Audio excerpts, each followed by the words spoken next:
Hey everybody, welcome back to another episode of The Agent's Edge. My name is Ryan Polimeni. Today, we're going to talk about the three parts to annuity case design. I love case designing. Honestly, it's one of my favorite things to do because it's such a challenge a lot of times. When you get to work with higher net worth individuals and you're doing tax planning and case design and you really get to challenge yourself. And a lot of times the client's going to challenge you too, especially if you are up against another advisor. It's actually my favorite thing to do.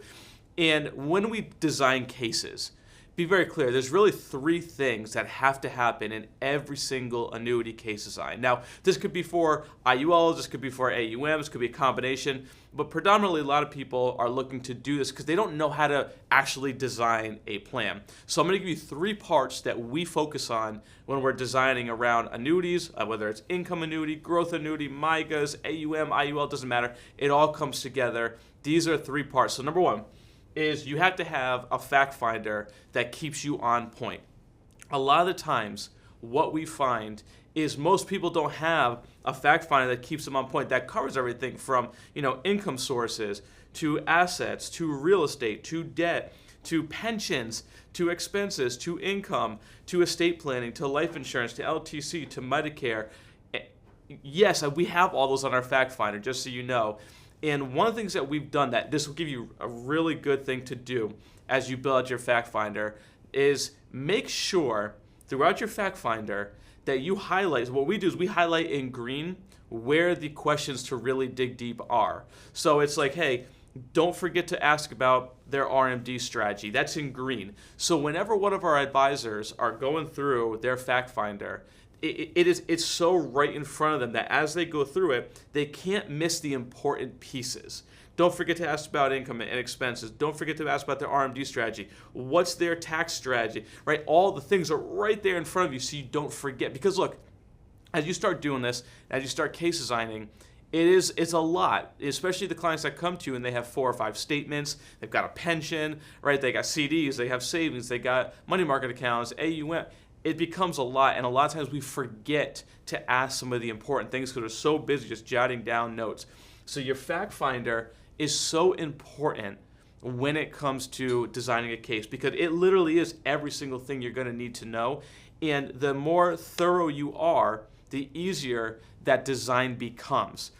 One of the most frustrating parts to me is when we have an advisor come to us and he or she wants to case design with me. I'm like, perfect, load everything up. I need everything that's on there, and I get it, and there's still so much that's empty, so many questions that I still have. I can't waste my time with that, and neither can you. So you got to make sure you're really thorough with your fact finder because finding annuities is easy when you have the stuff that's right there in front of you, and finding where the annuities sale is even easier when you know how to look for them and the right things to do. Now, step 2. Are the right questions to ask. Remember I said we have a lot of stuff highlighted in green, but you can take it a step further. So let me give you a couple questions that are some of my favorite to ask. When I'm working with higher net worth individuals, $500,000 to $1 million to $2 million, typically our higher net worth are somewhere around the $1 million to $3 million right now. We work with a lot. And I know they have a financial advisor. It's my favorite thing to do, actually. It's my favorite thing to compete with another advisor because our theory that we've always talked about on this channel is your job is to create space. All I need is an inch, and I'll eventually get a mile. But I need that first inch. And some of the questions that I love asking, because look, the reality is, unfortunately, it is unfortunate because we focus on doing the right thing for the client 24/7. Like, I don't care. I told somebody today that where they are is the best place that they could be and stay where they are. Right? You have to be willing to do that if you're going to do the right things for the client. No, Ryan, you can always, come on. You're not going to win every client, and you're not going to force somebody to do something. So the reality is if you ask good questions, you're going to get good answers, right? So a couple of my favorite questions is, if they have an advisor, or even if they don't, but if they have an advisor, my first question is, what's your advisor's strategy for maximizing Social Security? Social Security is one of the most under-talked about strategies in our world, which is weird to me because that's going to be most people's largest fixed income stream. But yet, very few people have a real strategy around maximizing Social Security. Why do you think Social Security workshops still work so well? Because people out there want to know on how to maximize Social Security. It's confusing to them. So a great question is, what's your advisor's strategy, or what is your strategy for maximizing Social Security? Well, we haven't talked about that, or I don't have one. Okay, perfect. Boom, jot it. There's your first space. You create right now. You have an opportunity to start adding value to the client. Very simple. One of my other ones, my favorite ones, is what is your tax maximization strategy, but while also minimizing them at the same time? What? What is your strategy for maximizing your taxes while minimizing them at the same time? What's your advisor's strategy for maximizing your taxes while minimizing them at the same time?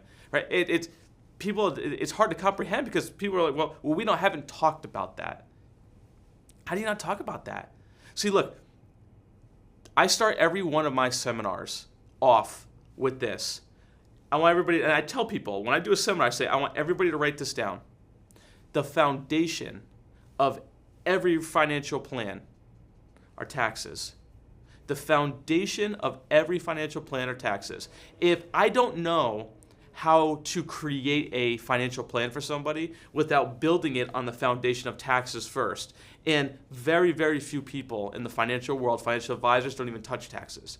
It is an incredible way for you to differentiate yourself very quickly by asking those type of questions that lead you to be able to say, well, this is where I can add value. We're a tax firm. Everything I do is tax-based. So if it allows me to come in and say, well, what's your advisor's strategy for maximizing your taxes while minimizing them at the same time? Well, we don't really talk much about taxes.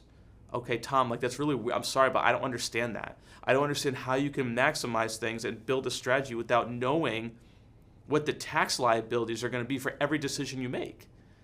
I don't understand it. So, big differentiator. And there's a lot more questions here, but I'm going to give you my third one that I really like, is I love talking about estate planning. You don't have to know a lot about it, but honestly, if you start talking about it and you start understanding it a little bit and helping clients understand it, makes a big difference. So what's your financial advisor's strategy, for helping you put your trust in place or your will or distributions when you die? We haven't talked about that. Or I've got my beneficiaries. Okay, I got that. But what about the rest of it? What happens to your house? Are you going to put your house in the name of the trust? Are you going to change the deed? There's so much to it. That's a whole other topic for another day. But estate planning is so important because very few people have it and they really need it. For us, it's a foundational piece of what we do. We do an incredible amount of estate planning at our firm because it allows us to have higher level conversations with our clients, and it's a more trusting conversation, right? So last thing you need, number 3. You did great with your fact finder. You asked great questions. Now we need statements. And this is where people get scared to ask. So you had a great rapport. You asked the right questions. You've got them interested enough to listen to you, to move to the next session, right? Or your next appointment. Now you need statements. We use a secure vault. We have a secure vault that we use to where our clients can upload their statements, so I feel more comfortable doing that. But statements are important, because statements tell the story of their real financial situation. Because statements are going to let you know how things are classified tax-wise. They're going to let you know where the real balances are. They're going to give you a snapshot as to how portfolios are built. Is your client in alignment with their strategy? Are they way off whack with it? Are they fully dividend portfolio when they should be more aggressive? There's so many things that you can tell just by looking at a statement. And without these, it's really hard to do case design between your first and second appointment.